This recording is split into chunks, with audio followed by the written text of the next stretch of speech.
Welcome back to this week's live. My name's RD Reynolds. Welcome to the Waterfowl Den. We got a special guest with us tonight, Mr. Jeff himself from Standfield Outfitters from the great state of Texas. How you doing? Hell, I can't complain at all. I'm doing really well. Glad hunting season's over and getting ready to enjoy this off season. Man, there ain't gonna be much of an off season, is it? Off season, yeah, Yeah. we do we do a few pig hunts right now, and Andy's got a few turkey hunts, but we don't do a lot. I mean, we stay awful damn busy from September to January, so we try not to do a whole lot in the off season. I mean, we have things we do. Right. Me and Andy are kicking out now with this new episode, these new podcasts. We've got a new series called Today. We're knocking out about 9 podcasts a week, so I'm wore out. Good gracious. You know, if people don't know who Jeff is, they may know him from the Big Honker podcast, working side by side with the big world famous Andy. That's right. Andy's a Don't let it world get to famous his one. head. Don't let Yep, it get to his head, right? that's right. I'm locally known, and Andy's world famous. So introduce yourself. Where are you from? I know it's not the big town and not city, but give us a little background on your lodge and outfitters. Well, my name's Jeff Stanfield, and me and my brother co-own Stanfield Hunting Outfitters. It's family business. It's my wife, me, and Tony, and then our oldest son Andy, and me and him have a podcast together called the Big Honker Podcast. We're very politically incorrect. We're the largest waterfowl podcast in the world. We do at least 3 regular shows per week where we'll have guests on. And this week we had a football coach on. We had a gentleman that has a Bigfoot encounter, and we had Phil the pharmacist on with us today as a TikTok star and talks about all home remedies and what you can do for medicines and the right prescriptions to take, and a lot of over-the-counter medicine that really helps. He's been on with us 3 or 4 times. He gained his fame during the COVID years. And then we have a series called Today, which we do a little 10-minute to 15-minute little excerpt of something that happened on the day, an event, someone that died and someone that was born that day. And then we do every week we do a Did You Know? And it's just some random 15-minute ones about just things that you didn't know about. And we did that today too, and that comes out tomorrow. So that's pretty much my life in a nutshell. I'm a retired judge here. I was a mayor for a long time. I've been in the waterfowl business over 30 years, and that's pretty much. I'm pretty blessed. I've had a great life. I've been enjoying the Did You Know series. I've It's just like weird Did You Know kind of stuff. I greatly have been enjoying listening to them series. That has been a big hit for us, and it's very, very, very popular. And the todays are starting to take traction too, because it's basically did you knows of something that just happened Mhm. that day. And Right. we're learning, and we're getting more comfortable with it, and we're learning, and it'll be better a month from now than it is now, of course. Just like I went back and listened to one of our first regular podcasts a couple years ago, and oh, we were terrible. Hmm.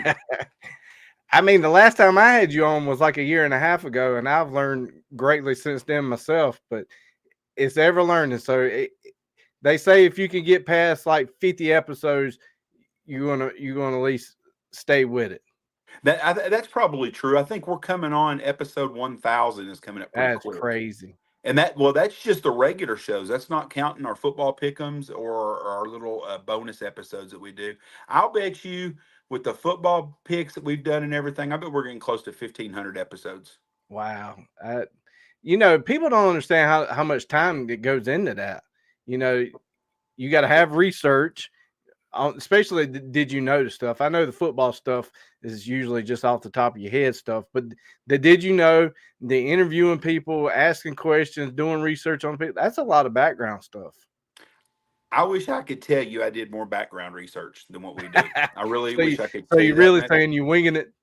We wing just about everything. Andy may do more than me, but neither one. We both read a lot, and we pretty up on current events and stuff. And if we have a when we have a guest on, if I don't know much about them or what they're going to talk about, I may look up stuff. But I really don't do a lot. Andy's got a lot harder work with the podcast than I do because everything we do, then he has to go back and double the time editing All on right, it. editing. So I don't even know how to turn the mixing board on. I don't know how to run the cameras. I don't know how to do any of that stuff. Hey, at least with being alive here, I don't have to do the edits. We are live, so you know long as nothing crazy goes on, I think we're pretty good. Yeah, I watch my mouth. That's the problem. I tend to have a few cuss words slip out here and there. Old age, maybe. I think I was that way when I was young age too. So before we get too far into talking waterfowl hunting and hunting in general, I know that you are a big weather person, and right now there's a whole lot going on.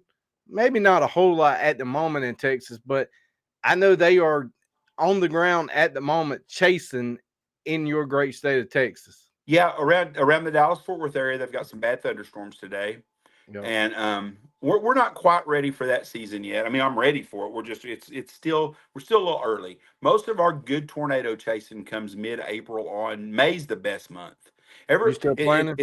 Yeah, everybody gets to thinking that as soon as March gets here, it's going to start raining, and it doesn't typically rain much here in March.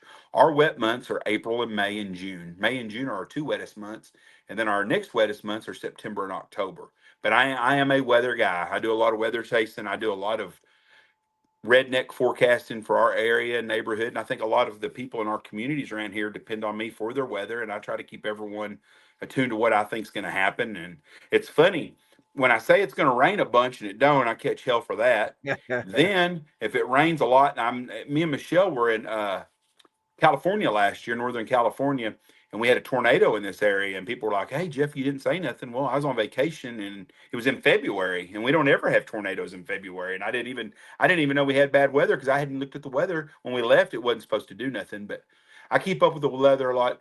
Friday's going to be a big weather maker for us here in West Texas. Is we're going to have a windstorm, and I'm talking about just a little bit of wind. We're going to have 75 to 100 mile an hour sustained winds at times. That's crazy. And it is. We're going to have a hurricane basically in West Texas with no rain. We need the rain. But if we have any sort of fire at all anywhere, it's going to be devastating. And we went through this a week ago, and we had 60-mile-an-hour winds sustained. And we were lucky nothing burned up anywhere. Well, this time we're going to have probably 15 to 30 mile an hour more. So it's something we're really... Did y'all get any snow last week? I know the upper part of Texas did, but were y'all like right near it? It snowed at my house Saturday night. We had a get together at our house, and it snowed from about 10 o'clock to midnight. And the ground got white, the road got white, and at 1 o'clock in the morning, it was brown. Wow. It melted. It was 35 degrees, but we had moisture for about 3 hours, nothing huge. North of me, a little town called Childress, I think they had about 5 inches of snow. So wow. they had a really good snow up there. I wish we would have gotten, but we haven't had much moisture in the last 6 to 7 weeks, and we need some rain. So you think that's going to affect this coming year's hunting? What happens now? Yeah, I don't have anything to do with it. No, if we get big rains in May and June, it fills up the playa lakes. That'll last all the way through the season and make it good. But what happens unless we get a 7 or 8 inch rain, it's going to fill up all the playas, which we're not going to get this time of year. It don't make a difference for the hunting. Now we need the rain for the wheat. I talked to a gentleman in Kansas or in Oklahoma today, and he told me that that county that he's in, they don't think they're going to get a cut any wheat unless they got some serious rain here in the next 6 weeks. Wow. And they definitely don't need no winds if it's dry either. Western Kansas, the Panhandle, Western Oklahoma, we're all in the same boat. Mm. Well, they would definitely have to shut down them windmills at that speed, won't they? I don't know what they'll do. It's crazy. I've got some good friends that work in the windmill industry. Good guys. They pay attention to it. Nobody, I'm telling you, nobody in a small town likes windmills other than the people working there. I can believe it because it kills so many other animals. I don't think it's an animal killing deal. It's just a bunch of lights. I mean, we live out in the middle of nowhere. We call this the Big Empty. There's 1,000 people in the town I live in. 12 miles away, we got a town with about 1,000 people. You go south 12 miles, there's a town of 200 people. You go north, there's a town of 200 people. You go west, you have to go, if you go west from my house to get to a hospital, you're going to have to go over 100 miles. Yes, I rightly remember that when I was out there and almost got bit by a rattlesnake. That's right. You sure did. And I got to thinking, I'm out in the middle of nowhere. I could be dead. Yeah, well, the hospital here is very good. It saved a lot of lives. It's a great place. They do a great job. There's not a lot of people out here. But these Right. windmills, you go outside of my house now and you look back to the east and all you see is the red flashing lights. Yeah. You look north of town and that's all you see. You know, I was listening to the podcast well before I ever come out there hunting. And you know, I hear y'all talking about windmills, and it's like there's a bunch of windmills. Like when I hit Texas, I was blown away. But like the way you describe windmills does the justice of how many windmills there are. Oh, Like, there's thousands and thousands of them. yeah, And it's and the crazy. and I don't know what's going to happen. They were supposed to do another big group of windmills, but Trump supposedly is going to cut off all the subsidies to them. I'm great with Mm. capitalism. If you make a product and you can sell it on your own, as long as it's not illegal, I don't care what you do, and good for you. So I don't have a problem with the windmills if they can stand on their own. Right. But they They got to don't need have to be backed. no, but it's government subsidies, and we've had battles out here before. I went to a meeting not long ago, probably 6 to 9 months ago out here, and I don't even remember what the meeting was about, but it was a windmill type deal, and they asked me what I thought about it, and my answer was I don't like them, but if I own land and they wanted to put them on and they made me a good enough deal, it should be my decision whether I want them on my property, just like I do if I want an oil well on my property. I've never heard one person out here ever bitch or complain about getting an oil field or Mhm. oil pump put on their property. I guarantee the farmer is helping the farmers out tremendously. No, they're not. They don't like the windmill. Nobody, unless you own I'm telling you, unless you own the property that windmill's on and you're getting Mhm. paid, or you work for that windmill company, nobody, Really? nobody likes them. Nobody. They're an I would eyesore. thought that the farmers got a cut of the. No, they're not. There's not that much money in the windmills. The people that Mm. own the land, it's like oil. Um, we own some oil rights on some property. If they drill for oil, the only people that get paid are the people that have the oil that own the mineral rights. Mhm. You can get a check for disturbing a little bit of land on top and any kind of work they do, but the money is owning the mineral rights. Well, those windmills, if are surface rights. So whoever owns that land, they're getting the check. You may get an oil check and not own the land. You just got the mineral rights. So these people that own these windmills, that's their property. And there's it doesn't hurt. Everybody's like, well, it hurts the waterfowl hunting. I don't think it hurts the waterfowl hunting. We've hunted in Oklahoma around them forever. I don't think it bothers them at all. I'm sure a lot of birds die getting killed by them, Mhm. and I'm sure that happens. But the problem is you got if you have a 160 acres and they put 2 or 3 windmills on there, you got 3 gravel roads across your land. You can farm and run cattle on it still, which is better than the solar, but the solar pays a whole lot more. That's where you're making your money. If you got 1,000 acres, they want to put solar on it. You're talking about 10 to $30 million a year. They doing solar out there with the sand and stuff with the wind. Yeah, they're doing them everywhere. There's a couple of them down at and I misquoted on that. It wouldn't be three. It'd be $3 million if you had 1,000. You're paying 3,000 an acre is what I heard the last round was on the solar. But you put that land in a project for 30 years. For Mhm. 30 years, your land's good for nothing. And then when if they remove, if you got it in your contract, they move all that off. That land's not going to be good for nothing for a long time. It's all the minerals are gone out of it. It's just blow dirt. Um, what's interesting is the hail and the storms are tough on them solar farms. I can believe it. I saw a video last week around Paris, Texas. They had a bunch of solar farms and they got wiped out by big hail and stuff. And I don't know how that works. They pay you a set amount of money per acre, 3,000 acre. It's good for 10 years or 20 years, however long you sign your contract for. But I don't know if what storms wipe them out and it takes them 6 months to fix it if you still get the check or how that works.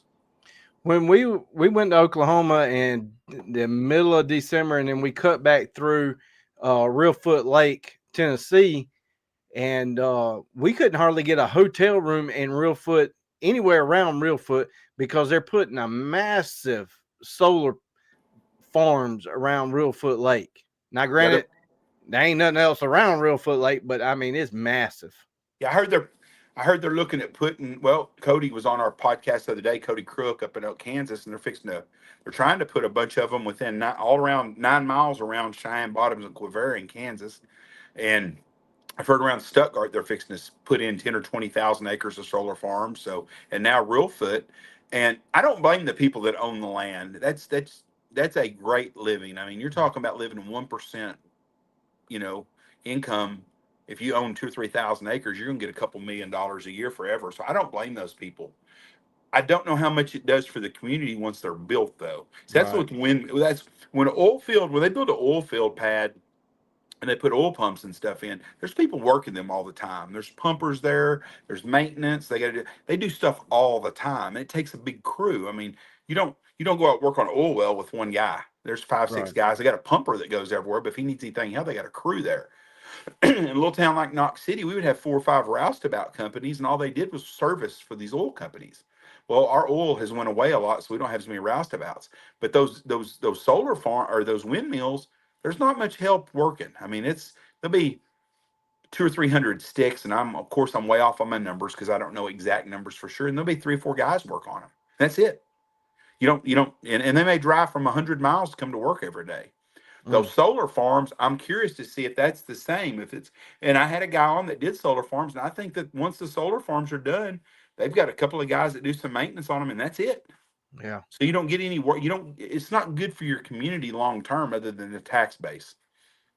And Reelfoot Lake's they're right in the tornado alley too. Yeah, they're in that Dixie Yeah. alley where they get their Yeah. storms in February, March, and they'll get them later in the year too. But any place you have them, there's going to be a lot of hell deal. If somebody wants to Mm. get wealthy, they're going to come up with a film. There's a film they can put on school windows that prevent school shootings. Right. It's like a bulletproof glass. It's just a film. In a lot of schools, some schools, some states require every window in a school to have them in there now. Well, if you could come up with something like that to put on them solar deals to keep that hell from busting it, Hmm. you'd be a pretty wealthy man if they don't Yeah. have it already. But they don't have it down here because I've seen them where it's wiped them out. That's crazy. So how was the 24-25 season for y'all? Terrible. Um, the hardest waterfowl season I've ever had in my entire life, ever, Really? 30 plus years. And it wasn't because of lack of birds at all. We had birds from day one. Matter of fact, opening day, we shot limits with all of our groups, had 3 or 4 groups, and we all shot out. But it was a tough, tough, tough year. I mean, it was a hard year. And me and Andy were talking about this the other day. We hunt 3 or 4 groups every day, and we hunt 85 days a year. I mean, we take off once season opens. We take off 4 or 5 days 4 days at Christmas. We take off 2 or 3 days at Thanksgiving, and we usually get off 3 days or 2 days at New Year's. So we're taking off 10 days out of a 100-day, 90-day season. So let's just say 80 days. 80 days, and I run an average. I run more than 3 groups a day on average, but at least 3 groups a day. That's 240 groups of hunters. Out of 240 groups of hunters this year, we we hunted a traffic field maybe 6 times. Out of Wow. 240 groups, we hunted traffic maybe 6 mornings that we didn't hunt a field that was a hot field. Most of the times we were hunting fields that we set for at least 2 to 3 days. We were very fortunate that we could set fields for a couple of days, and it was the hardest hunting we've ever had ever. What was so different? They didn't want to decoy or I, in September, Andy and me were getting fixing to do a podcast, and he was on the phone. He goes, "Well, that's not good news." I go, "What is it?" He goes, "A guy in Canada just asked me about shooting these specks if they're dicks all the time," and he said they'd been hard to hunt up there. And then we talked to a guy was hunting in North Dakota in October, and he told me the same thing. And then another guy in Canada, and we get our geese here, we get calendar birds here, and around October 15th, I'll have 35,000 specks here. Mhm. And for 2 weeks, we try to run them off our damn peanuts. I don't want to eat my peanuts up. If they're on wheat or wheat that's planted, I don't bother them. But if they get on our peanuts, we run them out because once the peanuts gone, there's no food for them. And so we had birds here for the same time as we always do, and they were just dicks. And then we had the first week of season was not bad.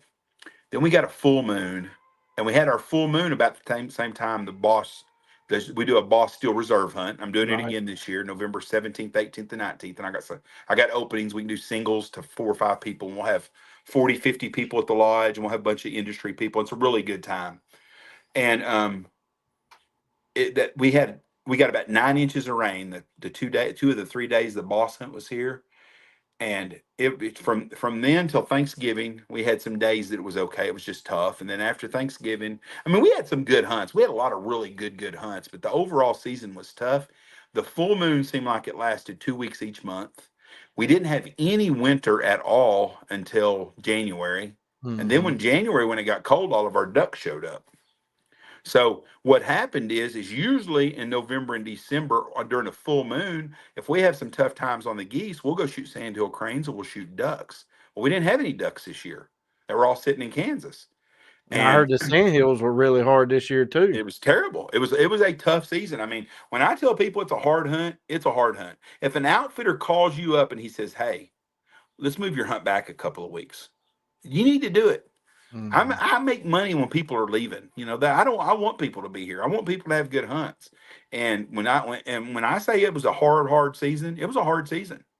And I'd hear these other guys out there, oh, that's just the greatest year ever. But they're full of shit. You know There are what? some, In South Carolina, the beginning was amazing, and the last month and a half was terrible. yeah. And Like I don't know didn't even pull anybody. trigger. Terrible. Yeah, I think Vandemore and them had really good. Arliss, I think, was telling me they had a really good season. There are some places that the cold weather stopped and it kept those ducks there and those Yeah. geese. But Oklahoma was terrible until January. The outfitters up there, if you get them to be honest with you, they was as bad. And I talked to people from all over every day. I've got Mhm. outfitters from Nebraska, Kansas, Oklahoma. I mean, I talk to different outfitters all the time. And my guides that work for me, I got a kid from Colorado, so we know what's going on in Colorado. We got a kid from Montana that works for me. I know what's going on in Montana. I got a kid in Washington State. So we know what's going on because they talk to the other guides. And them guides all stick together and they visit all the time. Right. And so we get a story about what's going on all the times. And it was a tough year. Now, with that being said, we had some great hunts. I mean, some really good hunts. And our new YouTube series, The First Family of Waterfowl, will be out in June. And we've got some really good hunts. And that's not a show just to watch people kill stuff because that's not what we're about. It's about family and around the lodge. But we had some really good shoots this year. But the overall hunting was tough this year. So I don't know you. I know you're on your phone. So on the side, there's people commenting, and Jeff, a different Jeff, not you, Jeff, a different Jeff. He said his last 3 seasons was terrible, and he's close out there with near you. So I know that he says the drought's killing them too. But Yeah, in ours, we had water, we had food, and we had birds. Now, we didn't have ducks and we didn't have a lot of cranes, and we got some big crane country that holds a mhm. lot of cranes. And the cranes were a lot of cranes here in October, and then my season for cranes opens mid-November. A lot of those birds left, but we had geese. We had a lot of geese, and we had food and we had water. We had no wind for days at a time, and we had a full moon that wouldn't go away.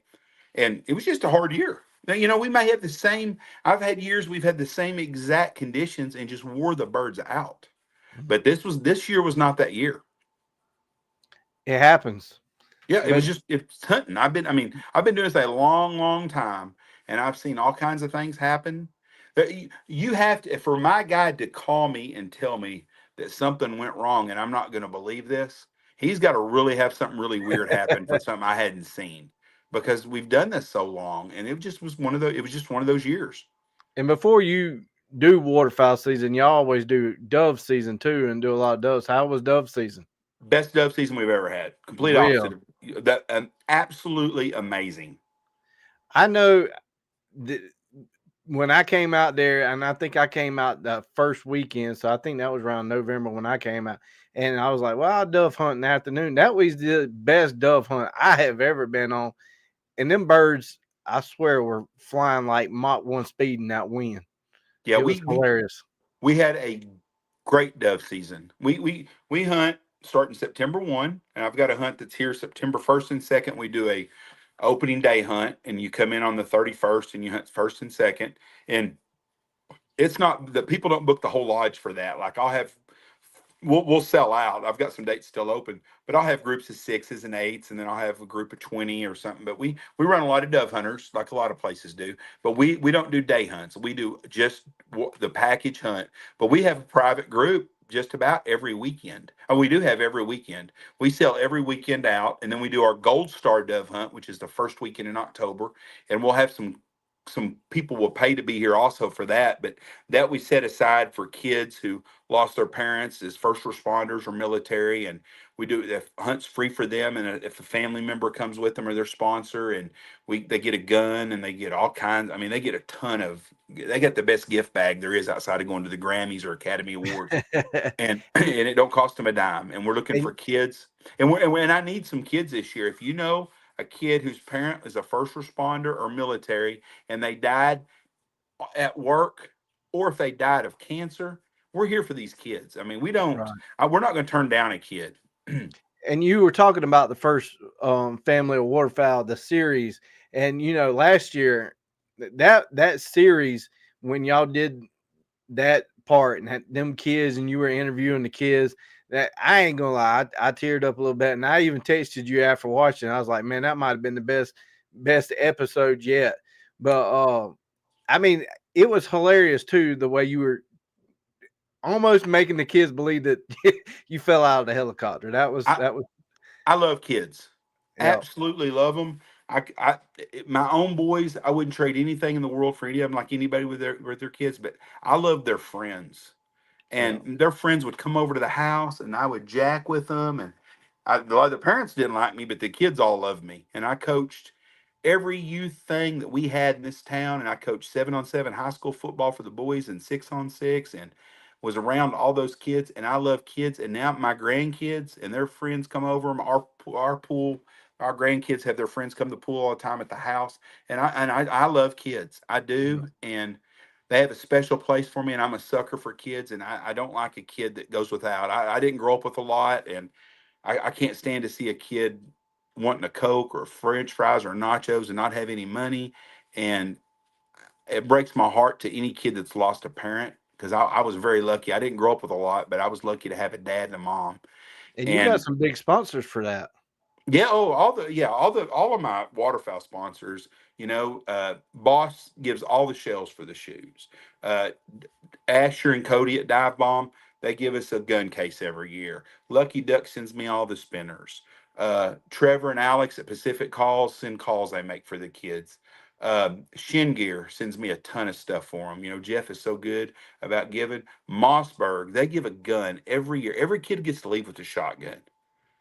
Yeah, that's You, big. and I have people send donations, and then the best part of the whole thing for the kids is, other than the getting the guns and everything, is my good friends at Cedar Ridge Aviation here in Knox City do helicopter hog hunts, and they give the kids get to shoot helicopter. They get to go on a helicopter hog hunt, Yeah. and their eyes light up, And some kids just ride around. We had a little boy last year that was pretty. He was pretty shy, and he was younger, and he had lost his dad, and it was pretty fresh. It was a pretty tough deal, and he got to fly in the helicopter with his mom, and that made him day. Yeah. And if that don't make you tear up and just realize how lucky you are, or how lucky your kids are, then something's wrong with you. It's like the people not Absolutely. standing up and clapping For the for that little little. kid with cancer. Yeah, yeah.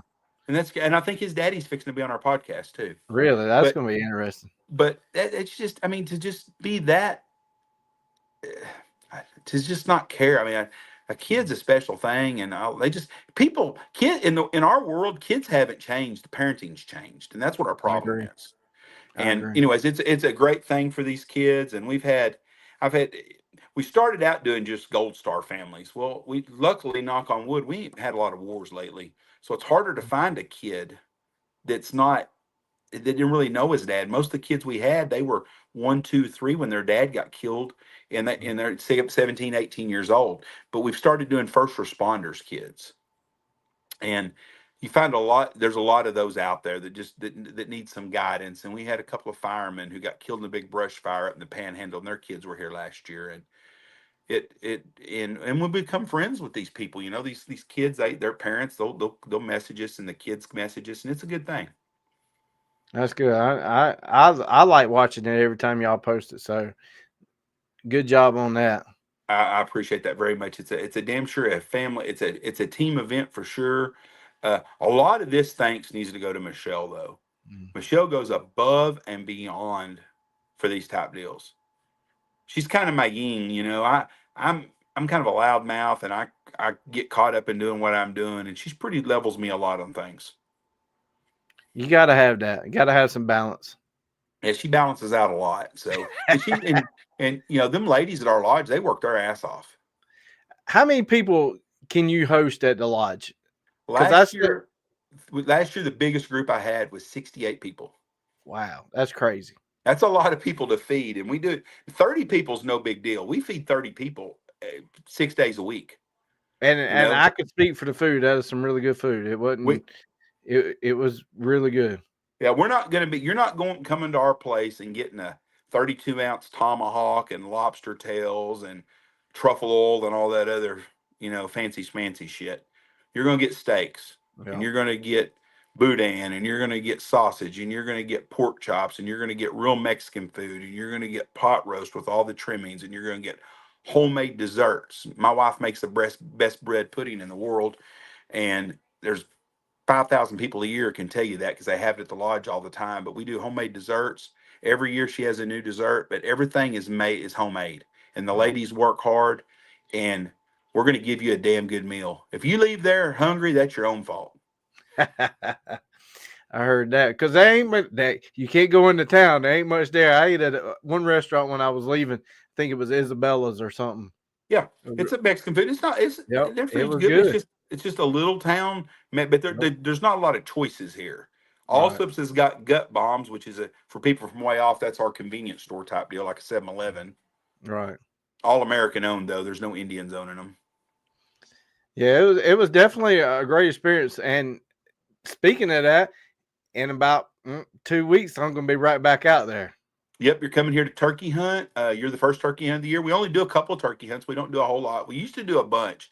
And then we got the eye worm here, and the numbers went way down, and they're starting to come back. We're seeing more and more turkeys now. So the numbers are up, and we're not going to, we'll have maybe 4 or 5 turkey hunters this year is all. Well, I'm hoping to scratch that Rio off the list. Well, he's here. I can promise you. So basically what you're saying is I got a chance as long as I don't miss. So you ought to have a really good opportunity unless you miss. And I've seen a lot of people miss, but our turkey population is really bouncing back. I don't know that I'll ever add a bunch of turkey hunters again. We could, but we stay so busy for so long that it's nice to have a regular off season. Right. I like listening to Andy when he talks about chasing the Rios in like in the late season. Turkeys are just that is. I always tell people turkeys is the hardest bird I ever hunted. Like they are, especially here in South Carolina, they just frustrate you so bad. And that might be the same way with y'all with sandhill cranes.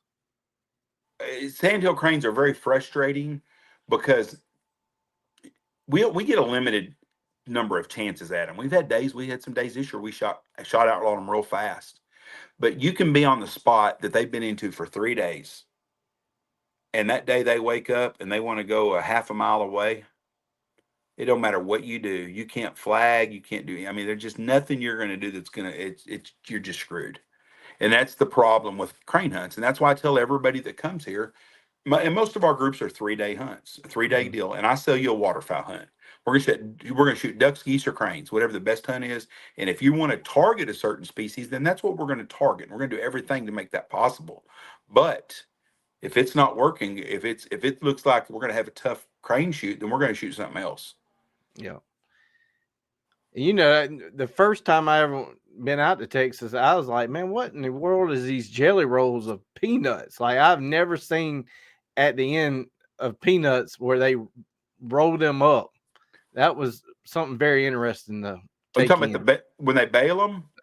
Yes. If we have a dry spring and summer, and we're supposed to have a wet spring and summer, but if we get into a drought, like if it don't rain again for the next, if we have a spring with no rain, May and June that's dry, we're going to be hurting big time come come September and October, hoping our fall rain comes. And it's no guarantee either. I think we're supposed to have a really wet spring and summer, and I hope they're right. But when they don't, that peanut straw is expensive. Because they refeed them to the cows and stuff, correct? Very, very expensive. Is it high Because in protein? oh yeah, and your straw and your hay. Because if we're in a drought here, there's a drought in Oklahoma and there's a drought in Kansas. Mm-hmm. You know, and we've had these big fires lately, and everybody's been sending their extra hay off to help these other ranchers and farmers. So there's not a lot built up. So if we get into a dry year, they're gonna be that hay, peanut hay will be in high demand. You know, I never heard of it called peanut hay because it really was like vines of peanuts. I mean, it It's was very interesting to see. Yeah, it's peanut straws, all it is, Yeah, and and that's what it and is. literally you could push them around. I mean, they were not as. I'm sure they still heavy, but they wasn't heavy as like what we would call a jelly roll of like hay or something. Yeah, this year we didn't have any. We didn't hunt on a field this year with bales in it. Really, Nobody baled any and of it. We were wet all summer, and so there was no big demand for peanut straw or and peanut that's hay. But usually like a it's backdrop. yeah. But what happens is these cattle ranches will buy it or these feedlots, and then they'll mix it with other stuff. But it's high in protein and high in dust. God, that's some dusty shit. Woof. Yeah, because one day in Oklahoma we hunted, and we woke up and thought it was smoke from fires, but it was just dust. Like I never seen my shotgun get so dusty and gritty from all that dust. If you were going to be here on Friday, we're supposed to have a haboob on Friday, which looks like a dust. It looks like a thunderstorm. It's just dust. It just rolls. It's Right. nasty.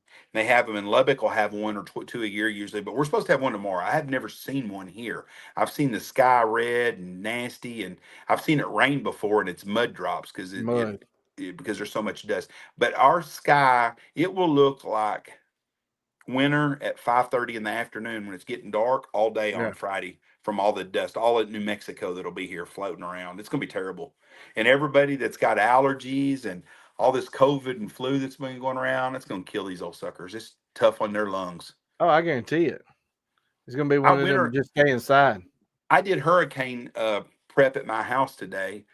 I had a bunch of stuff on my back. I've got a big covered back porch that me and Michelle have gotten. We've got we had Christmas and fall decorations that needed to go in the barn, and I've been putting them off during season. They're in covered up and stuff.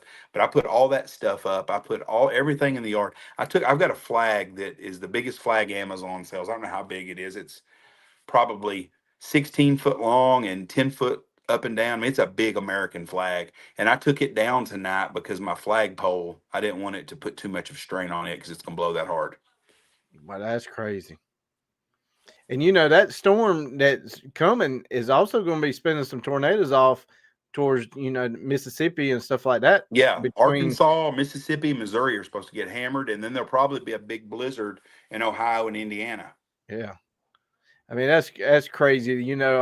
You watch these storm chasers and they're in the middle of a tornado, and then the next day you're watching a storm chaser and he's in the middle of a blizzard. I mean it's crazy. Yep. I'll start storm chasing here. Oh, in about 3 weeks. We're supposed to get we're supposed to get our first wet system about the 1st of April. And I'll start chasing when we get the dry line backs up and we got a cold front. Sometimes we'll get 3 or 4 days in a row of it.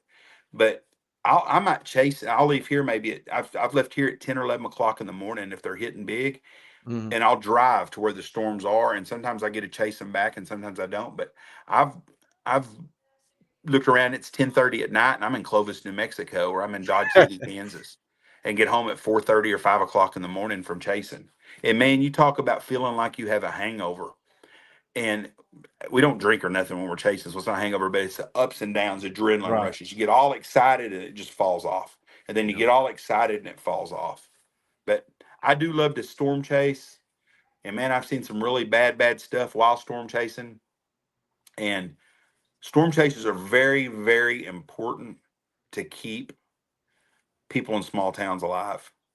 Yeah, It just because they're I watch these storm chasers live and they're like they're not even showing rotation in the storm. Y'all need to still seek shelter now. Like national weather, if you watching this, there is a tornado on the ground. they're doing their justice. Yeah, they do, and we do a lot of stuff that the day we had I had a tornado hit my house this year, which I'm sitting in right now. We had a tornado hit my house in last April 8th, I think was the day it was. And we chased, I had a bunch of guys coming in to chase, friends of mine from the Dallas area. We left my house and we got on a tornadic storm in Benjamin, 12 miles north of here. We went about 15 miles north and stayed on it, and it went in. And we circled, and we were going to go all the way up in Oklahoma, right on the Oklahoma-Texas border, because that was supposed to be the really hot spot. And there was a hook on a storm at Aspermont, which is 30 miles southwest of me. And I was like, you know what? I said, let's go back to that hook right there, because the atmosphere is big time unstable. We got back to Knox City, got 3 miles west of Knox City, and a tornado dropped. And I was on the phone with our fireman. I said, come blow them damn sirens now. Tornadoes on the ground now. And I said, tell them to blow them in Mundy, the town 12 miles too, because they're there. If we would have waited on the National Weather Service that day, it'd have been 10 more minutes, 5 more minutes. They would have done it. They do a great job. But they had storms everywhere. We're a small town, and it was visual. Yeah. We saw and I mean, they literally could just drop. It did. And in all my years, I've been chasing storms. I'm 57 years old. I started chasing storms when I was 18 years old. I grew up in Wichita Falls. When I was a kid, we had a horrible tornado, and that got my fascination and love of storms. And west of Knox City, we got into there was a tornado, went to the west of me, and the whole thing was spinning on top of us. Well, that's what happened in El Reno that killed all the professional the chasers about 10 years ago. The whole thing just drops. And I go, shoot. I said, let's go back. So we went back. We were going to go north of town because it was tracking northeast. And when we did, a tornado dropped right in the road in front of us, and we drove through it. It wasn't very big, probably 70 to 100 mile an hour winds. And boy, it blew my truck all over the place. We went north, going to cut it off going north, and the storm back builded on us. And a tornado dropped down right outside, south of my house, probably about 500 to 1,000 yards. And I come through town, and I got to Dollar General, and you couldn't see nothing. I mean, absolutely nothing. Blowing my truck over everywhere. Right next to my house, east of me, I'm the very end of town. Right east of me is a oil field company, and they've got some vehicles. They had an 18-wheeler and stuff on it. It's 200 yards from where I'm sitting right now, due east of me, and it took it and it disappeared and all that stuff off that place. Wow. And my truck, I went right by that right before or after. But at the same time, it blew containers, it blew stuff everywhere. And it wasn't a real big storm. It probably was only 130 mile an hour winds. But it was that close. It tore off part of my roof, and it jacked with we had pretty good damage to our house. But if it would have been another 200 yards in, it could have done a whole lot of damage. And talking about storms, I know that you and your wife like to come to Asheville a lot. And when North Carolina got hammered, we were all talking about it, and you were talking about it on the show and stuff. And I was like, we're only like an hour and a half from Asheville. And, I told you I was going up there to help out with the tractor and stuff. I mean, they got devastated. I mean, North Carolina, it was unreal. That's a really weird deal, too, because the conspiracy theories, people jumped on it. Mm-hmm. And it was a bad storm. But there was some really weird stuff that went on with that, like the way that and the way that Noah hurricane hunters were doing their grid back and forth. They don't normally do that stuff. It's just a lot of weird stuff I don't understand. Mm-hmm. Sadly, it's got a lot to do with lithium. Oh, absolutely, up there. And so I don't know what'll end up happening. Thank God we got a president now that at least is going to try to help the people. Yeah, because they were basically in the same thing with Florida. If you had a certain flag in the yard, they would skip you.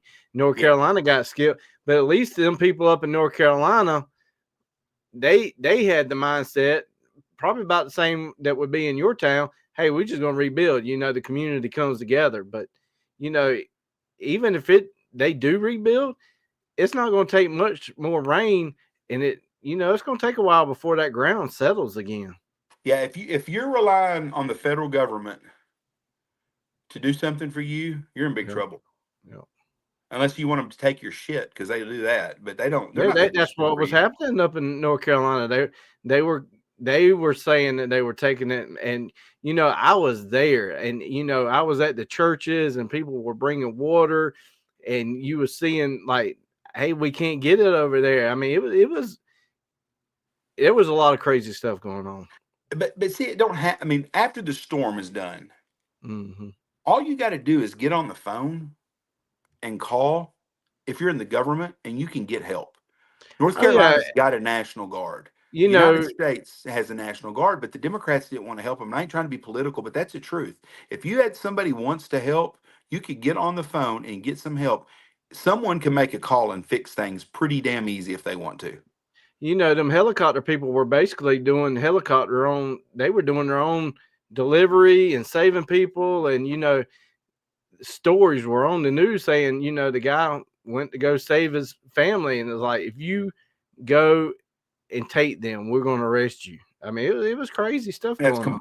it's complete bunch of bullshit. Yeah, They've got a thing called the Cajun Navy that's in yeah. East Texas and Louisiana. And when there's hurricanes and stuff, those people help do stuff all the time. Our wildfires up here, if it wasn't for the private sector, we would be in big trouble a lot of times. And in Texas, we've been pretty fortunate that the federal government the federal government did keep some fire using the transport planes to drop water the first day, but I think they got some bad press and they changed that. But all it takes is someone with some common sense to fix stuff that can help things. Yeah. That Cajun aren't that is huge. They're really big, and they're big into training too. They do a lot of stuff good for a lot of people and save a lot of Yeah. lives, and thank God for them. And it's like out here, our volunteer fire departments out here, they do such a bang job. And Mhm. it's everybody's like, oh, it's a bunch of volunteer firemen, blah blah. Them guys save lives. At 3 o'clock in the morning when you're sleeping and there's a head-on collision, they're the ones there. Yep. They're the ones that first ones that show up a lot of times to things. If we have a fire Friday, I'm scared to death that we're going to have a fire in one of these small towns out here, because it happens about once every year or two. They'll have a house will catch on fire in a small town, and it'll burn half a town up, or Well, 3 or 4 blocks. Because if it's blowing 90 miles an hour and a house catches on fire, our towns don't have the fire equipment to put out 3 house fires at once. right, and they just arrested that woman in Myrtle Beach who set that fire in Myrtle Beach, South Carolina, and that was a massive fire in South Carolina. They ought to put her to sleep is what they should do. They found her and arrested her. I mean, that's putting a lot of people at risk. Yeah, And their property. Yep, they should put her to sleep. There should be no ifs, ands, or buts about it, because insurance companies are going to do everything they can to cheat you out of what you get. The other Jeff asked what part of Texas you are, and I put Knott City. Aren't you about an hour from Lubbock? I'm 2 hours from Lubbock, 1 hour north of Abilene, and 1 hour from Wichita Falls. Okay. Middle of nowhere. The upper Panhandle part. No, lower Panhandle, really. We're not even actually in the Panhandle. We're just, considering how big Texas is, I mean, that's like when they say a panhandle, that's more like a big old, what's them pots that they cook catfish stews in? That's a big old handle. Yeah, the Panhandle of Texas is probably about the size of Iowa. Yeah, I mean, it literally, when I drove from South Carolina to Texas, I got all the way to right at the Texas line in a day, and then it took me a whole nother hour to go from the Texas line to you. Now, granted, I did get stopped in Dallas. It took more than an hour if you got into Texas by Dallas. Yeah, I will not go through Dallas again. It's for me to get to Shreveport is 6 hours. Yeah. For me to go to El Paso is about 8 hours. For me to go to Padre Island is about 10 hours. All I could think of when I was going through Dallas is I'm going through the Big D, and I don't mean Dallas, and I was completely still on a bridge. Dallas traffic is bad. Austin's a whole lot worse. Austin and Houston are worse traffic than Dallas is. It's all too damn much. I flew into Austin twice when I was working for EMS, and we had conferences out there, but that was pretty crazy. And my buddy commented there. He said he was in Fort Hood for a long time. Okay, that's down at Killeen, I believe. Austin's not Texas. That's Los Angeles. That's just California with some Texas accents. Yeah, it was pretty crazy, the stuff that was going on in Austin. Yeah, it's a pretty liberal town. Their motto when I was a kid growing up was "Keep Austin weird." Well, they freaking done that. Yeah, I can believe that.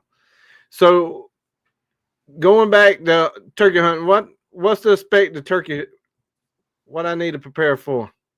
Cold, Well, hot. I, you call me 3 days before, and I'll tell you. I have seen it snow. I've seen it snow 8 inches, 10 inches at that time of year, and I've seen it 105 degrees. That's crazy. Uh, Today we were 80 something. I think tomorrow we're going to be around 80, and then I think we're going to be 55 on Saturday. I mean, it's this time of year. It's up and down. It snowed Saturday. I mean, hell, today's Tuesday, right, or Wednesday? Wednesday. Today's Wednesday. It snowed Saturday here. I mean, and now it's 80 degrees again, and it's going to get cool again. But that's Texas. It's anywhere in the Midwest. Yeah. And it's that time of the year. It's going to start kicking off storms. That's what they always say. Our weather changes in the morning. It'll be spring and then fall and then winter. But Yep, all the same day. But it's I've seen it. The weather just about 3 days before. Reach out to me, and I'll let you know what the weather's going to be like. Because sounds right good. now I couldn't even tell you what it's going to be like. I'm getting ready because right after I go to Texas, when I come back, it kicks off, turkey season for us here in South Carolina. And I believe Georgia starts about the same time too. I've been in hunting business a long time, and I've never shot a turkey. Really? Nope, I've never shot at one. I don't. It's not. I don't hunt that much. That's what's crazy. Everybody thinks I hunt all the time. All my friends, boy, Jeff hunts all the time that I grew up with. Hell, I don't ever hunt. Too busy doing other things. But y'all offer deer hunts too, right? We do a lot of deer hunts. We had a great deer season, a really good deer season. I've got, I think, 2 deer hunts left is all, or three maybe. I mean, that's it. We're going to kill 130 to 150 inch deer. Now Uh, them are not whitetails, right? What are them? yes, no, those are They're all white. whitetails. Yep, we Y'all have got whitetails. another kind of deer too, don't you? Well, there's some mule deer around, but we're only shooting whitetails. What's the deer looking thing that kind of look like goats? They got a name, but I can't remember what they call it. Audads. Yes. We have audads right west of us. There's a bunch in some places. We don't. There's no season on them. What is that? Yeah, Is it it's a not. deer? No, it's a goat. Really? Yep, it's fancy goat, big goat too. Hell, them suckers are heavy. Really? Are they good eating?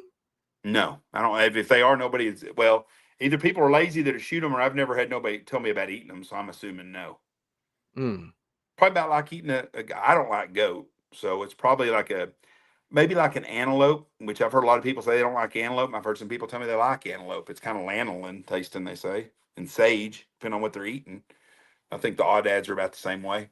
You got any axis deer up there? We've got some around that've gotten out of pens. They don't I mean, well, they're not native to Texas anyways. But you could, if you going to the lodge tomorrow, if I saw an axis deer, I saw an audad, or I saw an elk, I would not be shocked. Elk? Yeah, we've got some elk in our area. And if everybody will leave them alone, we'll probably have a lot of elk here in the next 10 years. But they've Really? gotten Do y'all out have of a some. season? No, no, and that's Oh. the problem is it's an open season on them. So Mm. you can shoot one, but everybody that shoots them is poaching them. But if they just leave them alone, we'll have some elk, you know. But there's certain areas you see them. I mean, it's not uncommon to see them, and then there's places you're not going to see any at all. But right at the lodge, right along the river, if we saw one, it wouldn't shock me. The crazy part of when I went to Oklahoma, I was about like Texas, just riding flat. And then we come out in the middle of somewhere, it might have been Oklahoma City, might have been after, I don't remember. But it was like the mountains.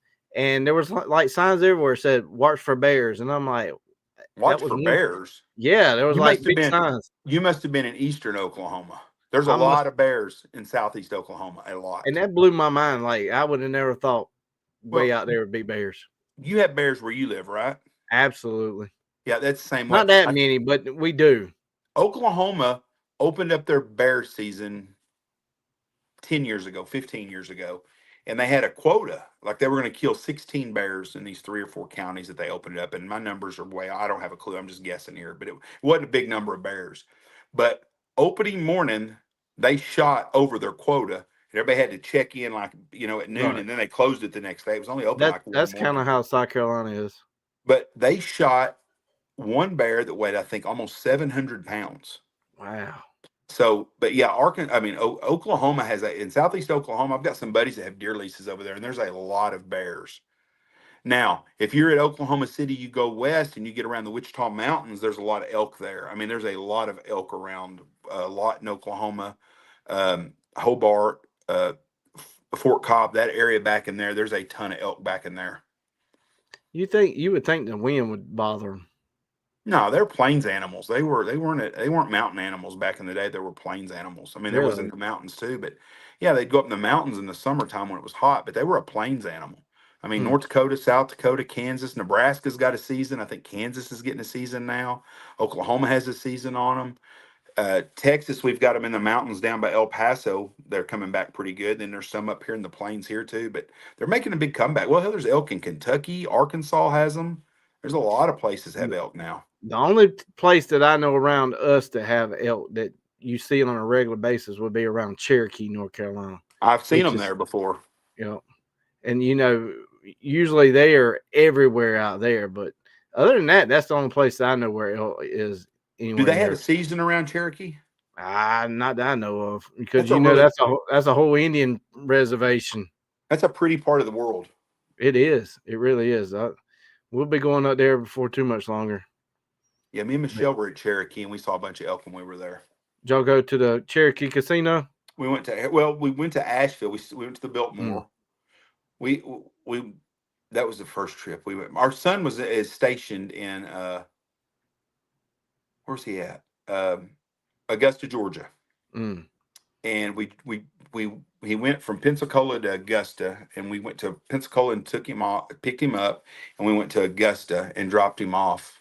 And this is the honest to God truth. We drove and dropped him off and picked him up, drove to Pensacola, picked him up, went to Augusta, then we come home. We went to the Biltmore and done Gatlinburg, drove to Memphis, Nashville, come back home. Was gone 5, 6, 7 days, probably a week.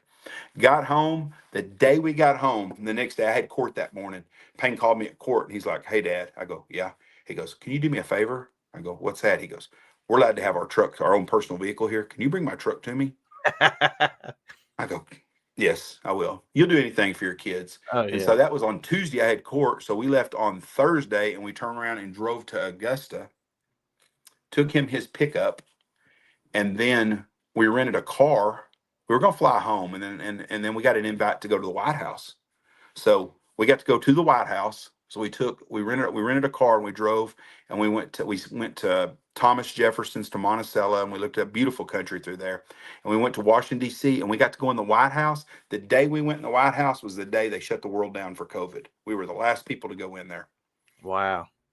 Trump had a big meeting. They're starting to give tours again, I heard. Yeah, and we're very blessed. Not everybody gets to go on that deal. Mm. Me and Michelle had a Secret Service clearance to meet Trump like 6 months earlier at a function in the Dallas Fort Worth area. So we gave them our information and we were in and we got to go that day. I mean, we did this on like a Wednesday night and we were on the White House. I guess we'd been on the White House the next Monday or Tuesday, whenever the world shut down, but we were there. Trump was there. They petitioned off part of the White House. They had a meeting, and that was the end of it. And everywhere we went, we went to Philadelphia. We went to Atlantic City. And we went to Philadelphia. We spent the night in Atlantic City. Stayed in Philadelphia. We went to New York City, and this got us quarantined when we got back home because New York City was a hot spot supposedly. We went to Niagara Falls, and there was not 10 people at Niagara Falls. Everywhere we were, there's nobody nowhere. Right. And we stayed at a hotel, I think in somewhere in the Adirondacks, and it's Hilton we checked in at, and this girl was wearing a mask, and I'm like, "Are you sick?" She goes, "No, they told us we're supposed to be wearing masks." I go, "What for?" She goes, "Because of the COVID." I said, "That won't last 2 weeks. You'll be fine. You ain't gonna worry that stuff." I had no clue that then 2 days later, we left Cleveland. We went to Niagara Falls and we stayed in Cleveland that night and we drove home from Cleveland the next day. And we had to stop and buy toilet paper somewhere outside of St. Louis because Michelle goes, "I don't remember if I have toilet paper at home." She goes, "And everybody says all the stores are empty." So she went into a Walmart and she got like a whatever they had left, not much. Wasn't the good stuff either. It was a sandpaper shit. Yeah. And we stayed at a hotel that night, and I took whatever roll was there at the hotel. So but we had 3 cases at the lodge, but I didn't know it. I wasn't around. So, anyways, we drove home that next day. But that was the day the world changed. But we got all the way home, and he's like, "Can you bring me my truck?"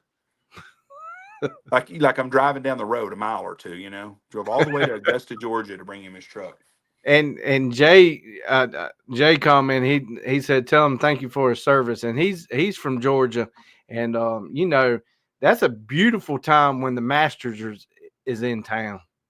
Yeah, it was. And Payne is an avid golfer, and he whatever he does, I don't even know what he does. He's got some kind of top secret job. He's fixing to get out. He gets out in April, the end of April. And anyways, he was getting to work the Masters. They have a thing where they let the military people work during the actual tournament, and then they shut her down because of COVID, and he didn't get to do it.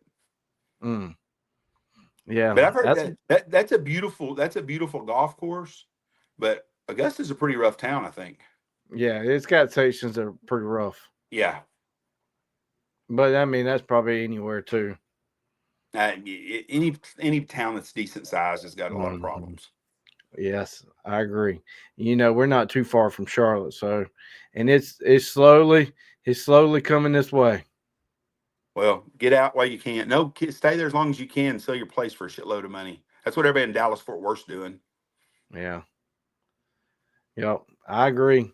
I do want to throw up on your website too. While I got it pulled up on the screen. So, you know, StanfieldHunting.com. That's where you can find more about the hunting, and you know, he was talking about hog hunting too. So I know you could set up people for hog hunting. That picture right there that you're showing, that's showing them peanut bales there, and that's showing the geese in them.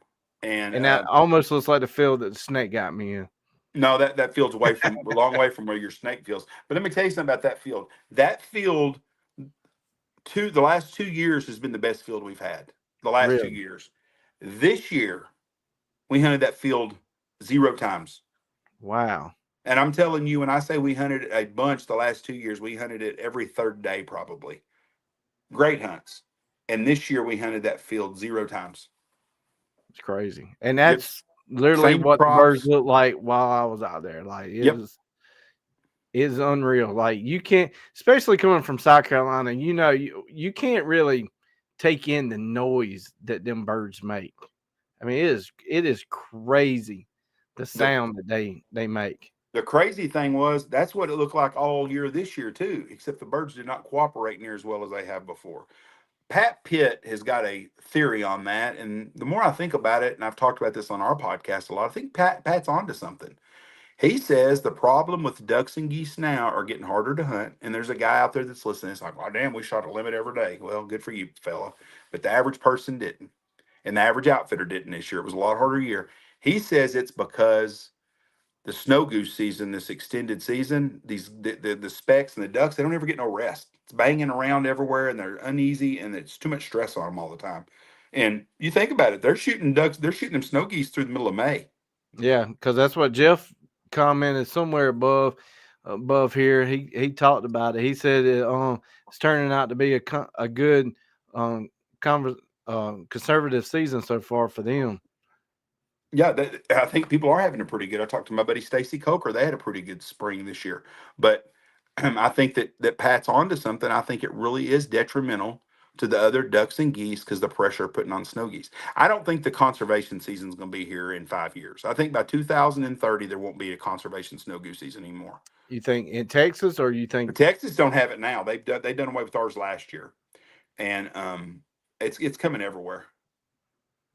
Well, it ain't coming to South Carolina. No, everywhere that has the extended. I know what you mean. I know what you mean. They're going to get pressure to shut. It's not making any difference. That's what's crazy about it is there's not been a huge kill off of snow geese like they thought there would be.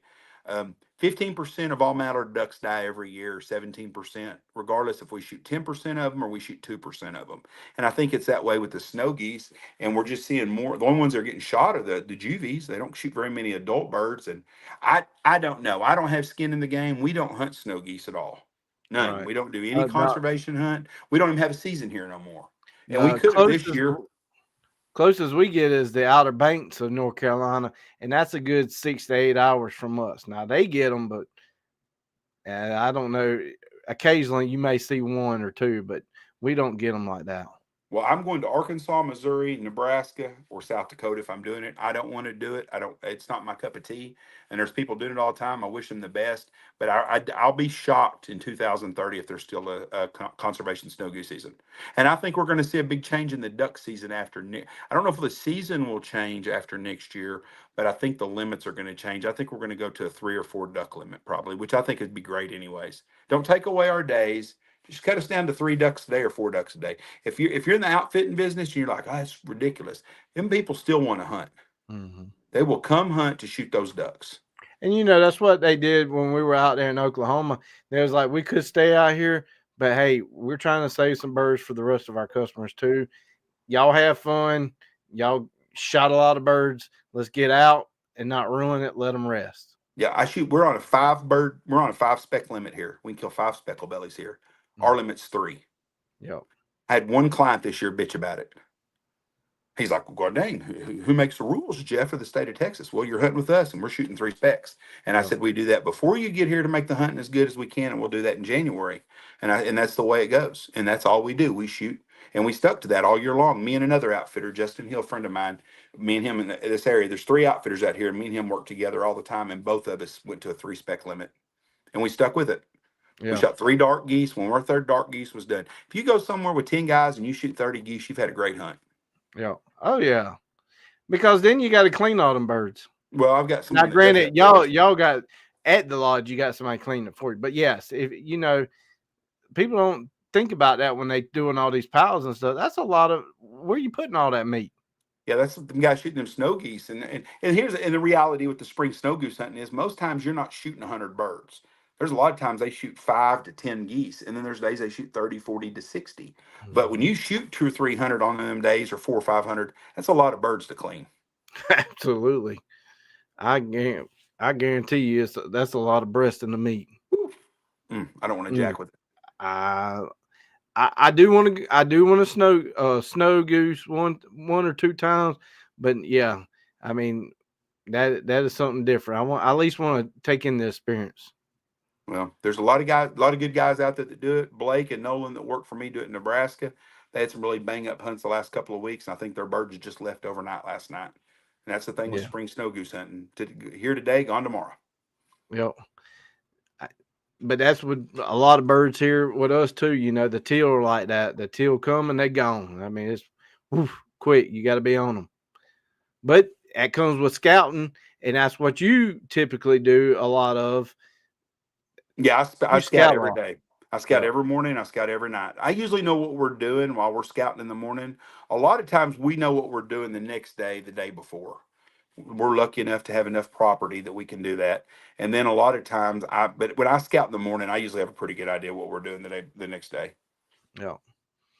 But when I had that up there, so you can come to the website, you can get information about the hunt in the lodge and the Big Honker podcast. Like I said, that's hilarious. I put my tinfoil hat on sometimes too. So, it is hilarious. They got a Facebook page too. So, many places to reach out, and, Jeff's got his phone number on there. When you call, I'm the only one that answers. Absolutely. Well, I appreciate anybody calling, and I appreciate you having me on here. Oh yeah, and I can't wait. Like I'll see you. Yep, about 2 weeks you'll be here, and I look forward to seeing you. Sounds good. Is there going to be any good restaurants open? Probably not. Well, I appreciate you coming on. Y'all doing any shows this coming? I'll be with season? Boss. I'll be with Boss and Autumn, Maddie Robertson at the Bass Classic in Fort Worth in 2 weeks. The week you're going to be here, I think. Crazy. Yeah, the week before is when I'll be there. I'll be there for that, and then me and the crew will be at Squad Fest in St. Louis. We will be at the DU Expo in Memphis, and we will be at Delta in Oklahoma City. So that's where you'll find us at with Boss. We'll be at all of those, and then I'm going to be somewhere else too, and I can't remember. I'm doing something else too, and I can't remember where we're going to be at. Oh, possibility. That's where I'm going to be at for sure. We'll just leave it with that. He wasn't going to let the cat out of the bag. Yeah, there's something else going on, but later on. But yeah, that's where we'll be at this year. All right. Well, I appreciate you coming on. Y'all definitely stay safe tomorrow with that the Be winds. Friday. But thank you very Friday. much. I appreciate it. God bless you. Be safe out there. And everyone, thank you for listening. Oh yeah, I appreciate you coming on. Hey, I appreciate everybody. You know, we'll be here next Wednesday. So I appreciate everybody coming on. The next couple of days definitely going to be some weather events going on. So definitely stay aware of the weather for sure. Ain't nothing to be joking around with. So get your supplies, ready. So y'all be safe, and I'll see y'all next week. And here's a word from our sponsors, and I greatly appreciate every single one of you that tune in. So we'll see y'all next week. Matthew Knight with Satura Investors out of Charlotte. There's the information. The link to his website is scrolling across the banner down at the bottom, and it's also in the description. Today's episode is about helping business owners and working professionals like you who share a passion for the outdoors, shooting sports, zeroing them in to their long-term financial goals. So if you need any information or contact or any other questions, contact Matthew. Also go check out Salt Creek Ammo. This triple curl TSS is some of the best TSS I have ever shot. This is for waterfowl edition. It's made full waterfowl. So if you're going to shoot a species that you've been chasing for a long time, don't use no cheap ammo. You pay good money to go on a trip. You got great guns. Don't cheap out on cheap ammunition. This TSS is amazing. It's got number 7s, number 8s, and he has number 9s. So go check out saltcreekammo.com. Here you will find any kind of ammo you're looking for. He has custom loads, TSS in 10 gauge, 12 gauge, 20 gauge, low pressure ammunition. You got Predator ammunition, turkey ammunition, anything you're looking for, give Keith a call. Also to the channel, Kicks Industries, most people will know them as Kick Chokes, has came on board, and I have done a bunch of series lately on waterfowl choke tubes, turkey choke tubes, deer choke tubes. So go check out Kick's website for all of the chokes that can fit your guns. Flint Ridge Hauling Service, LLC, has partnered up with the channel. It is your go-to provider for all your hauling needs. They are not just any hauling service. They are an active DOT interstate hotshot hauling provider. Flint Ridge Service, LLC, prides itself in its reliable transportation services. This team ensures that your cargo is delivered safely and on time no matter the distance. Whether you need to transport goods across the county or state line, they have the capacity and the expertise to meet your hauling needs. Equipped with a smooth riding 40-foot air ride equipped trailer and a max hauling capacity of 20,000 pounds, there's no load too big or too small that they can't handle. Look no further than Flint Ridge Hauling Service, LLC.